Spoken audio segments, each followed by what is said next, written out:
तो एक हाथ में संविधान और दूसरे हाथ में तलवार भी लेना सीखो। क्योंकि सिस्टम ही अगर गुंडा को पॉकेट में रखेगा और अपने फायदे के लिए वो गुंडा को निकाल के आपको दबाने की कोशिश करेगा, तो उसको आप संविधान से लड़िएगा, संविधान से नहीं। आप भी संविधान को बचाने के लिए अपने एक हाथ में तलवार उठाओ।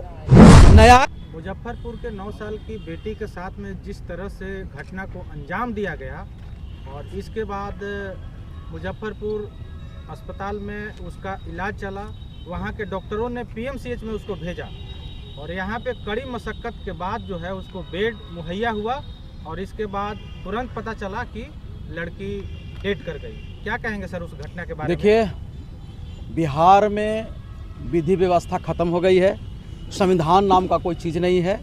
गुंडों की यहाँ सरकार है, गुंडों की सरकार है, बलात्कारियों की सरकार है। वो बच्ची का डबल बलात्कार हुआ।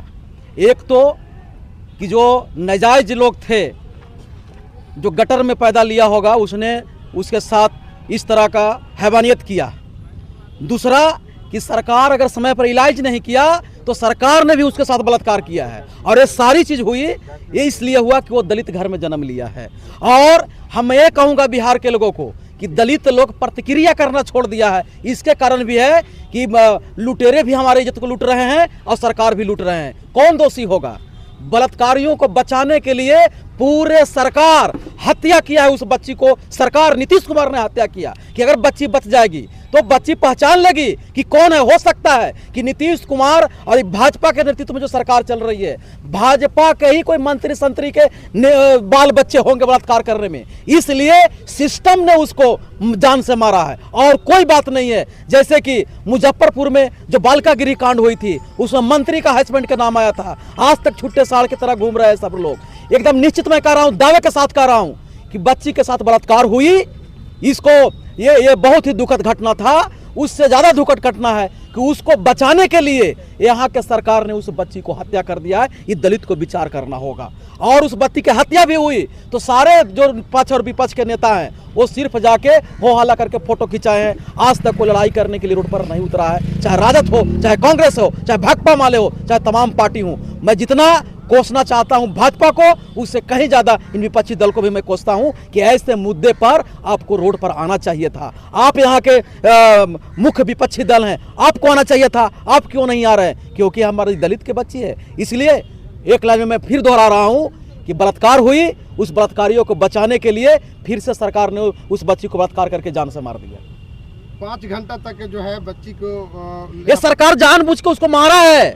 चूंकि वो अगर जिंदा रहती तो बलात्कारियों को पहचानती, वो नाम बता देता, उजागर कर देता। और वो कहीं ना कहीं सरकार का, भाजपा के आदमी है बलात्कार करने वाला लोग। इसलिए सिस्टम ने मंगल पांडे के इशारे पर उसको हत्या किया गया है। आरोपी जो है अभी तक गिरफ्तार नहीं हो पाया है सर। अब क्या गिरफ्तार? कोई जैसे जो बच्ची बच रही थी, वो जिंदा थी, उसको गला काटने का प्रयास किया गया और गला काटा भी, लेकिन पूर्ण रूप से नहीं काटा। बच्ची बच रही थी, चाहता यहाँ के डॉक्टर तो उसको बचा लेता, पर बचाएगा क्या? यहाँ तो मंत्री है कि रिश्तेदार बलात्कारी है। कैसे मर गया है मंगल पांडे को? पीएमसीएच के डॉक्टर को सस्पेंड करेगा? वो नहीं करेगा, क्योंकि इन्हीं लोग के इशारे पर। मैं दावे के साथ कह रहा हूं कि भाजपा के मंत्री के इशारे पर उसको हत्या किया गया है। अगर नेता, विधायक, मंत्री के बच्ची के साथ में इस तरह का घटना होता तो अब तक तो आरोपी जेल में होता। अरे भैया, मंत्री विधायक छोड़ दीजिए ना। मंत्री विधायक अगर दलित मंत्री की बेटी होती तो कुछ नहीं होता। मैं बता रहा हूँ। ऐसे आप बोलिए कि बाबर राजपूत के बच्ची का अगर साथ होता तो अभी आग लग गई होती, आग लग गई होती। ये मंत्री संतरी सब रोड पर होते, पर वो बच्ची दलित के था इसलिए हुआ। तो दलित होना गुनाह है क्या? एकदम है। इसी राज्य में दलित आईएएस के हत्या होता है, इसी राज्य में दलित आईएएस के पत्नी को बलात्कार होता है और सिस्टम कुछ नहीं करता, कुछ नहीं करता है। जातिवादी यहाँ सिस्टम में जातिवाद हावी हो गया है। यहाँ दलितों को रोज गोली मारा जा रहा है, दौड़ा दौड़ा के मारा जा रहा है, उसको कीड़े मकोड़े जैसा समझा जा रहा है। इस सरकार में ऐसी हो रही है, ऐसी हो रही है। ये भाजपा नेतृत्व की सरकार यहाँ जो है दलितों को समाप्त करना चाहती है।